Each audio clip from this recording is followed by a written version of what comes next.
Turquie, Irak, Afghanistan, Pakistan, la situation change au Moyen-Orient. Alors comment évolue la situation des Kurdes? C'est un peuple comme tant d'autres dont on n'entend parler que lorsqu'il y a la guerre, un peuple auquel l'histoire n'a jamais offert cette coïncidence entre la terre, la nation et l'État. Alors où sont les Kurdes et qui sont les Kurdes? Le Kurdistan est là, au centre du Moyen-Orient. L'espace du peuplement kurde représente une superficie d'environ 530 000 km², soit à peu près la France. Et aujourd'hui, les Kurdes vivent en majorité dans la haute vallée du Tigre et les abords du lac de Van au sud-est de la Turquie, les vallées du Grand Zab et du Petit Zab au nord-est de l'Irak et le sud du lac Ourmia au nord-ouest de l'Iran. Les Kurdes ne sont pas des Arabes, ni des Turcs. Ce sont des descendants des Mèdes. Ils se seraient installés au IXe siècle avant Jésus-Christ près du mont Zagros.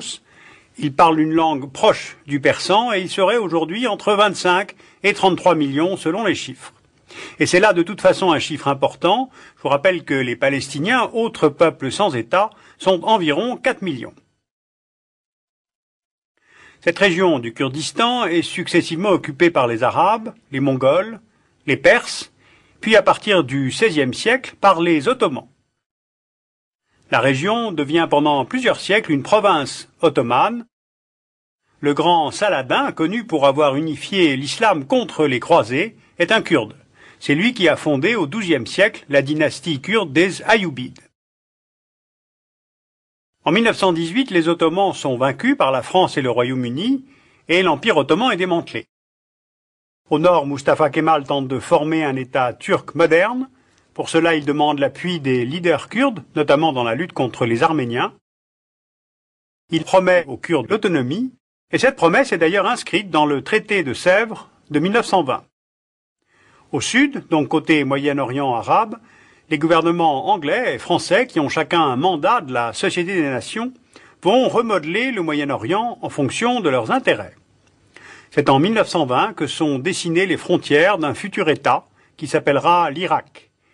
Les Britanniques, qui ont découvert là du pétrole, incluent la région de Mossoul et de Kirkouk, revendiquée d'ailleurs par les Turcs, coupant ainsi en deux parties un éventuel Kurdistan indépendant. Alors côté Turquie, les chefs kurdes sont tout simplement trahis par Mustafa Kemal. La Turquie, une fois formée, abandonne sa promesse d'un Kurdistan autonome. L'article, promettant un État aux Kurdes dans le traité de Sèvres de 1920, ne figure plus dans le traité de Lausanne de 1923. Alors en ce début de XXIe siècle, le territoire kurde est à cheval sur l'Arménie, où les Kurdes sont environ 56 000, l'Azerbaïdjan, 60 000, l'Iran, ils sont près de 7 millions, l'Irak, 4 millions, la Syrie, 960 000, et la Turquie, 14 millions, plus quelques 7 millions de Kurdes dans la diaspora à travers le monde. Les Kurdes sont des musulmans, en majorité sunnites, et dans chacun de ces États, les Kurdes sont des minorités avec des statuts variant selon la Constitution et selon le respect de la personne humaine. Regardons en particulier l'Iran, la Turquie et l'Irak, les pays où les Kurdes sont les plus nombreux. Les Kurdes d'Iran sont des sunnites, ils sont quelques 7 millions. La République d'Iran reconnaît l'autonomie linguistique et la spécificité culturelle des Kurdes au sein de la République islamique, mais pas d'autonomie politique ni administrative. Dans la logique de Téhéran, impossible d'accorder l'autonomie aux Kurdes d'Iran sans déclencher des mouvements potentiellement séparatistes chez les Baloutches, les Turkmènes ou les Azéris. Et dans le contexte pluriethnique de l'Iran, la question kurde n'est qu'une question parmi d'autres. L'Iran était favorable au renversement du régime de dictature en Irak, mais le pays doit maintenant faire face à plusieurs inconvénients durables. L'Irak sera plus démocratique, partiellement fédéral, et l'autonomie désormais marquée des Kurdes d'Irak ne pourrait que donner des idées d'autonomie aux Kurdes d'Iran. Même problématique d'ailleurs côté turc. 14 millions de Kurdes vivent en Turquie, ce qui fait que la Turquie abrite à elle seule presque la moitié du peuple kurde. Si on rapporte ce chiffre à la population de la Turquie, cela indique qu'un habitant sur 5 de la Turquie est un Kurde. 30% de la superficie du territoire de la Turquie est kurde. Alors vis-à-vis des Kurdes, la Turquie a longtemps eu, et jusqu'à très récemment, une politique simplement de négation, pas de statut de minorité. Une loi de 1924 interdit les écoles et l'usage de la langue kurde. Les Kurdes ne sont même pas nommés, on les désigne comme Turcs des montagnes, et donc leur identité est totalement refusée. Une administration militaire turque est établie en zone kurde face au mouvement de guérilla kurde du PKK. L'armée pratique une vraie politique de déplacement forcé. 3 millions de Kurdes sont partis depuis 1990. La seule réponse turque à la demande de reconnaissance des Kurdes a été une réponse militaire. Faire fuir les Kurdes de leur région et qu'ils aillent soit par peur, soit pour des raisons d'extrême pauvreté, grossir des banlieues des villes turques. En août 2002, sous l'impulsion et même sous la pression de l'Union européenne, le Parlement à Ankara a procédé à des réformes. L'usage des langues locales est autorisé à la télévision comme leur apprentissage dans des cours privés.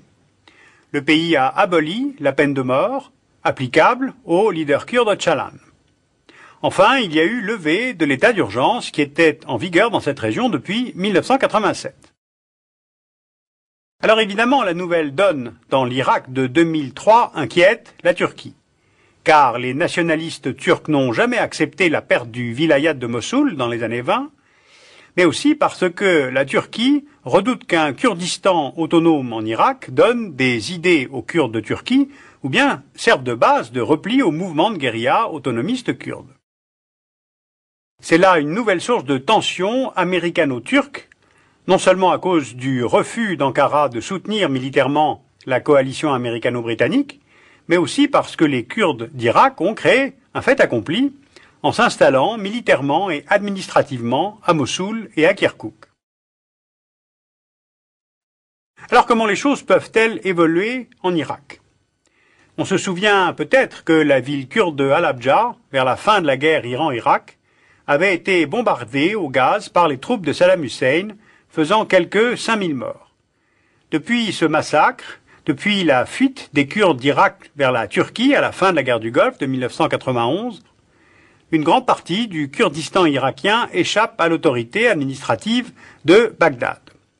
Le statut d'autonomie politique a été renforcé par les no-fly zones pour protéger les Kurdes des incursions de l'armée irakienne et surtout, en fait, pour protéger les puits de pétrole situés en zone kurde. Celle-ci a d'ailleurs largement bénéficié du programme Pétrole contre nourriture qui redistribuait dans la région 13% de revenus du pétrole irakien, ce qui est considérable. Les partis kurdes, PDK et UPK, se sont partagés le Kurdistan autonome. Ils ont été favorables à la guerre américaine contre le régime irakien et ils veulent aujourd'hui conserver l'autonomie politique et économique dont ils jouissent depuis une dizaine d'années. Aujourd'hui, Erbil est la capitale du Kurdistan irakien autonome où ont été établies les bases d'un fonctionnement démocratique. Alors le statut kurde à venir pose la question de savoir quelle sera la structure de fonctionnement de l'Irak. Les Kurdes n'ont pas exprimé la volonté de créer un État, mais dit autrement, il y a là tout de même une pression pour que l'Irak devienne un État fédéral. Or, les États-Unis savent très bien comment ça marche, un État fédéral, mais en Irak, cela aurait de multiples inconvénients à cause de l'influence chiite et le poids et le rôle de cette communauté dans la région, la fragilité non pas de l'État irakien mais de la nation irakienne, et ce depuis 1920, et puis bien sûr les possibles facteurs de contagion sur la Turquie voisine, donc de nombreux facteurs d'instabilité.